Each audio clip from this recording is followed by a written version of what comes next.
Welcome to Yahoo Finance's flagship show, The Morning Brief. I'm Julie Hyman. Let's get to the three things you need to know today.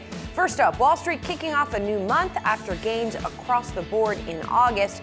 U.S. stock futures currently pointing to a lower open as investors return from a long holiday weekend. September, historically the worst month for stocks, and the trend has gotten worse in recent years. Over the past 5 years, the S&P 500 has averaged a 4.2% drop in September. So investors are seeking safety. Gold prices briefly hitting a new record high. It's renewed uncertainty over trade and tariffs weighing on investors this morning. A federal appeals court striking down President Trump's tariffs in a ruling late Friday, saying the president went too far in using his emergency powers to implement his signature trade policy. The ruling sets the stage for this case to head to the Supreme Court. And a busy morning for some of America's biggest food companies. Kraft-Heinz announcing it will split into two separate companies after more than 10 years as a combined company. One company will focus on sauces, spreads, and seasonings. The other will sell staples in North America. And PepsiCo is the target of an activist investor yet again. This time it's Elliott Management. The hedge fund has built a $4 billion position in the beverage and snack giant, making it one of the company's largest investors.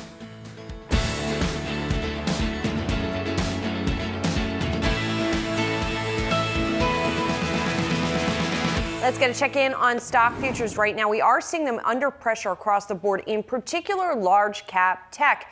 After the big up month last month, we are seeing some concerns creep back in about both concentration risk as well as the valuations where they are right now. Forward price to earnings multiples on the S&P 500, the highest that they've been in quite some time. So we see right now the NASDAQ 100 futures pointing to a lower open of 1.6%, the S&P pointing to a drop of 1.2%, and the Dow indicating a lower open of about 1%. Let's dig now more into our top stories of the day. Futures falling to start the month as investors look ahead to the August jobs report out on Friday. And Kraft-Heinz planning a split as activist investor Elliott Management pushes for changes at PepsiCo. Plus, President Trump vowing to take the trade fight to the Supreme Court after the U.S. appeals court ruled that most of Trump's tariffs are illegal. Joining me now, senior markets reporter Inez Ferre, senior reporter Brooke DePalma live at the NASDAQ, and Fed correspondent Jennifer Schonberger. Brooke, I'm going to start with you this morning and on these fresh headlines that we are getting on the big food companies. A lot of movement going on there, sort of remaking, unmaking some of the big food companies. Let's start with Kraft-Heinz and the split.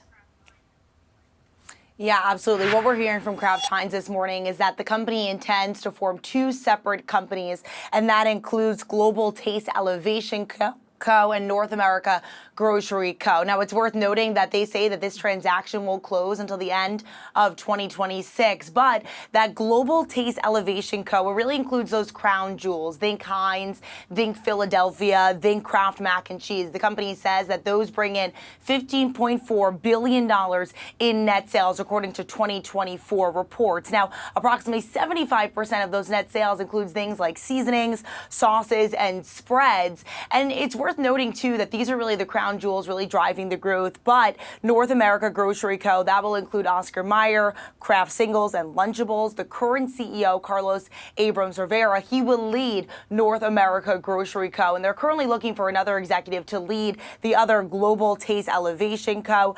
But really, this is nothing new. We've heard of so many mega breakups in big food, including that latest announcement from Keurig Dr. Pepper, and of course, just a few years ago, and now the transactions have come to a close this year, includes that mega breakup with Kellogg's between Kellanova and WK Kellogg, both of which got bought out for major price tags. So lots of breakups right now in big food. Well, and could Pepsi be heading in that direction?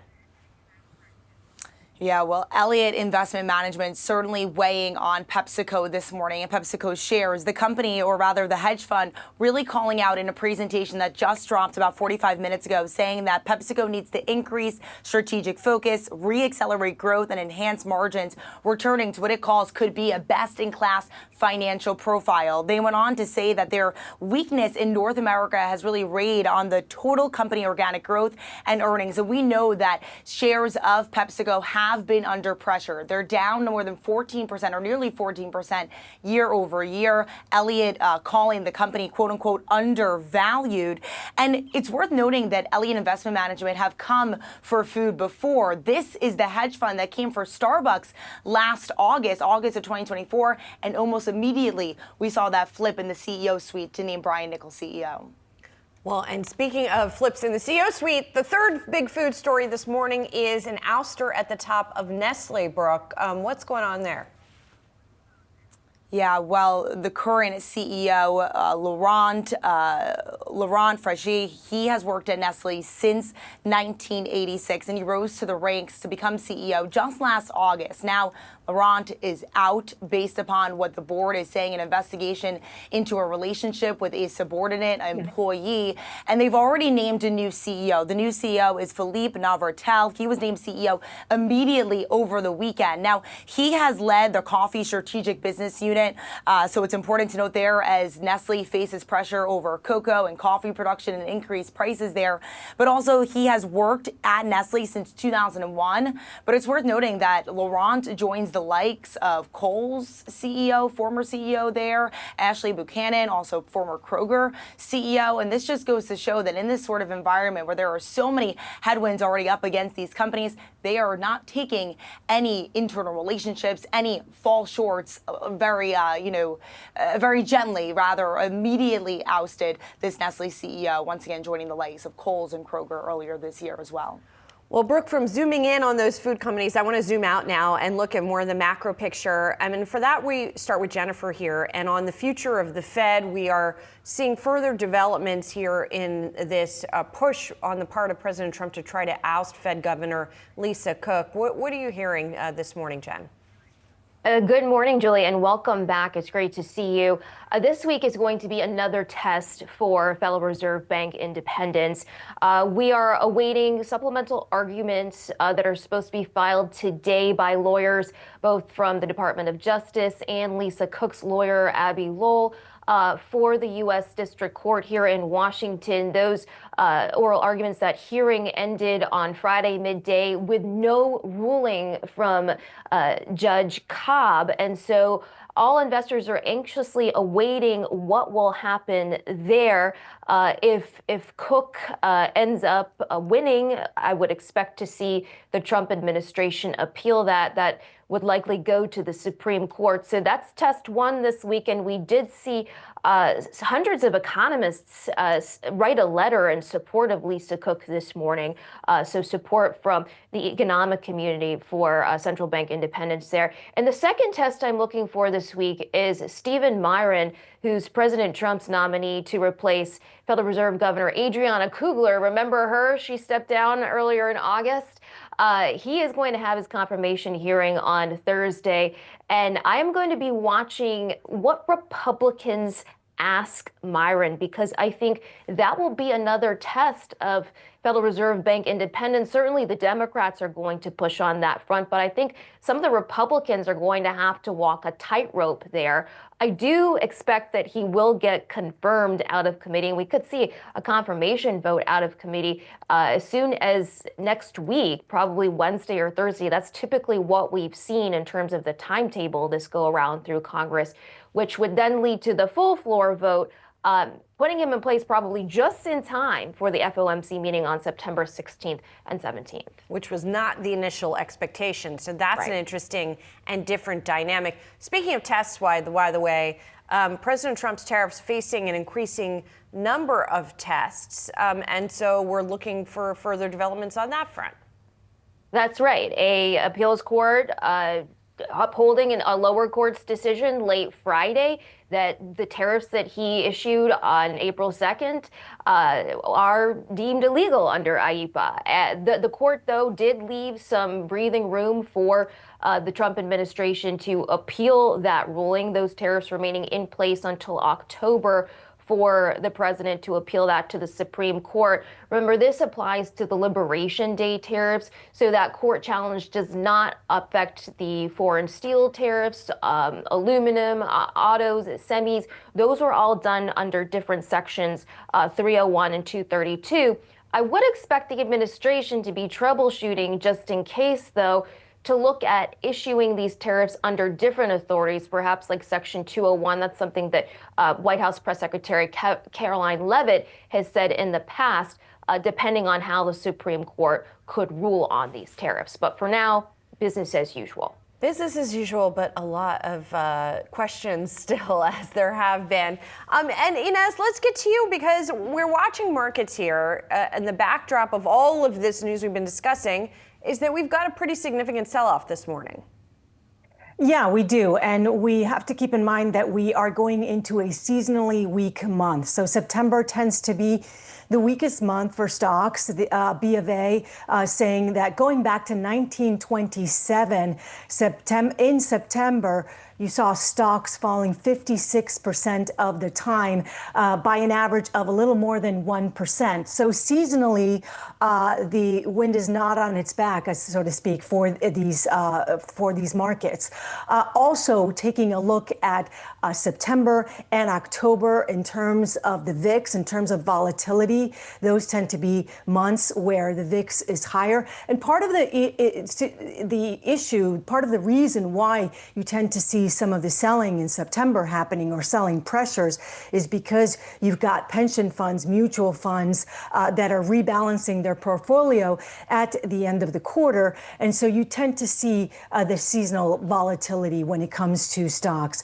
And there could be catalysts this month as well. I mean, you've got the jobs report coming in on Friday, you've got inflation data next week, and then, of course, you also have the Fed meeting. So you could see the markets moving on those catalysts as well. And on, I guess, the inverse of all of this risk aversion that we're seeing at the moment is that we're seeing some renewed interest in the precious metals, right, Inez? Yeah, so we had seen gold sort of in a consolidation period. Well, now it appears to be breaking out above 3,500 per ounce on the spot market. So that is testing its April highs. Gold is about 30% higher year to date. It is one of the best performing precious metals or commodities in the market. You also have silver that is at 14-year highs. You have silver above $40 an ounce. Look, as far as gold is concerned, the street has been bullish on gold. You are seeing that the expectation that the Fed is going to lower rates. That is very bullish for gold prices. You also have geopolitical issues. You have the tariff issues. So you have a lot going for gold, and just the fact that it has been rallying so much. And of course, the biggest central structural demand, so to speak, that has been happening over the last couple of years, which is not expected to change, is central bank purchases of gold as well. Yes, that's been something that's been that support for the market for a while now. Inez, Brooke, Jennifer, thank you so much. Appreciate it. Coming up, we're going to catch you down to the opening bell on Wall Street. Don't go anywhere. You're watching Morning Brief on Yahoo Finance.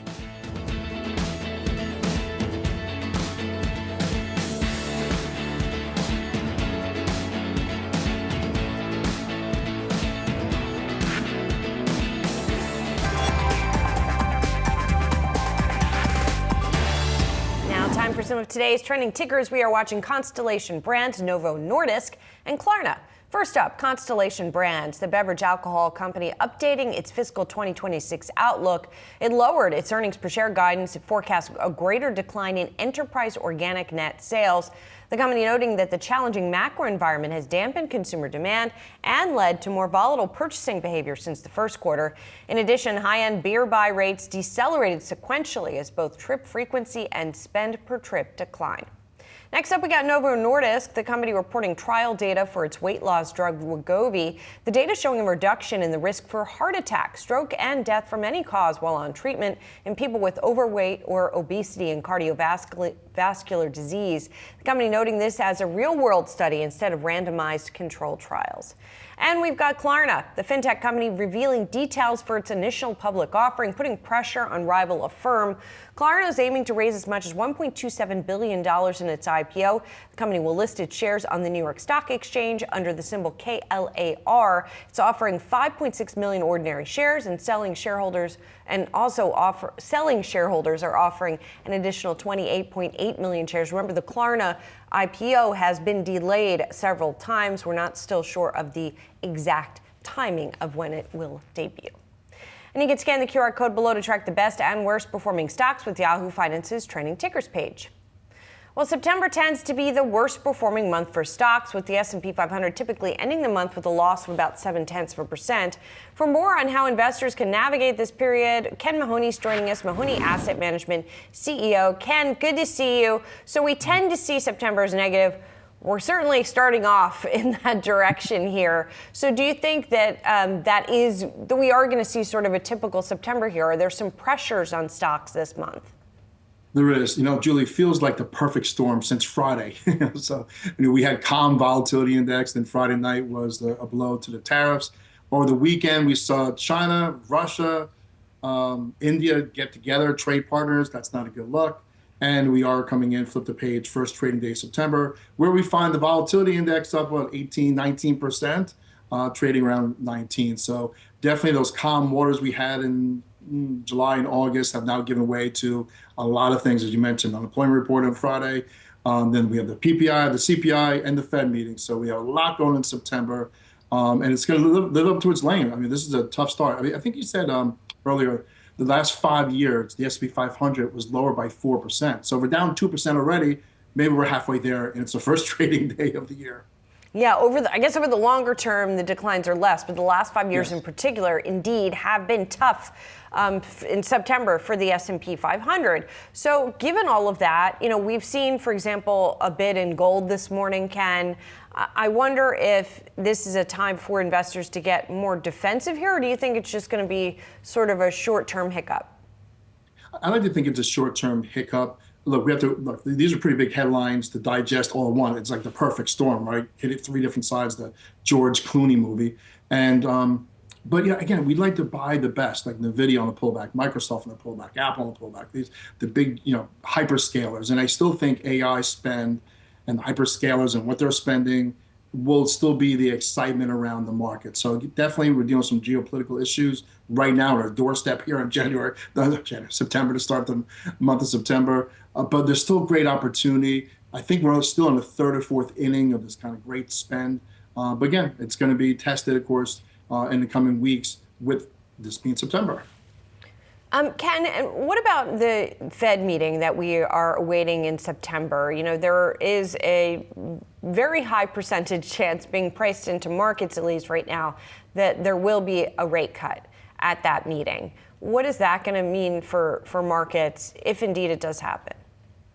Right. So it's usually a campaign. It's not just one and done. They'll eventually maybe cut again in October, November. I mean, there are some economists kind of, Julie, really shaking their head and say, wait a second, we just came off a revision of GDP, 3.3% last week.